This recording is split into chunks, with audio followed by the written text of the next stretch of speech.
odur ki, hər kəs öz həddini bilməlidir. Hər kəs, təəssüflər olsun, cəmiyyətimizdə böyük problemlər budur ki, belə deyək, heç kəs öz həddini bilmir. Misal, yəni bir insan, mən öz evladımın yanında bir valideynəm. Yəni, valideynlik həddimi bilməliyəm. Amma öz valideynlərimin yanında artıq bir evladam.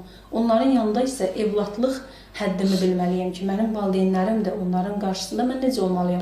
Yəni, mən özüm artıq bir valideynəm demək, o demək deyil ki, mən artıq necə istəyirəm rəftar eləməliyəm, mən necə istəyirəm danışmalıyam. Xeyr, yəni mən öz evladımdan necə ədəb, necə rəftar gözləyirəmsə da, yəni, və onlara qarşı da necə ədəbli olmalıyamsa da, elə də öz valideynlərimə, elə də öz müəllimimə, elə də öz, məsələn, hər hansı bir yerdə işləyirəmsə də müdiriyyətimə, yəni öz həddimi bilməliyəm, öz yerimi bilməliyəm, nəyi, necə, harada danışıram.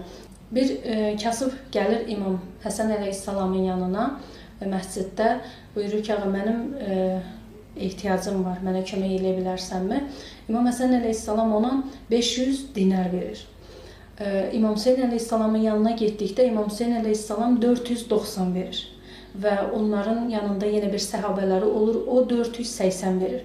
Bu onu göstərir ki, İmam Hüseyin əleyhissalam və ya o səhabə öz həddlərini bilirlər. Yəni, İmam Həsən əleyhissalamın orada məqamı, yəni İmam Hüseyin əleyhissalam 500-dən də çox verə bilərdi və ya o səhabə də 500-dən də çox verə bilərdi. Amma bu onu göstərir ki, onlar öz ehtiramını, öz ədəblərini gözlədilər orada imama qarşı, İmam Həsən əleyhissalama qarşı ki, o böyük idi. O qədər verirsə də bəs o onlardan az verməlidir ki, imamın həddi orada bilinsin.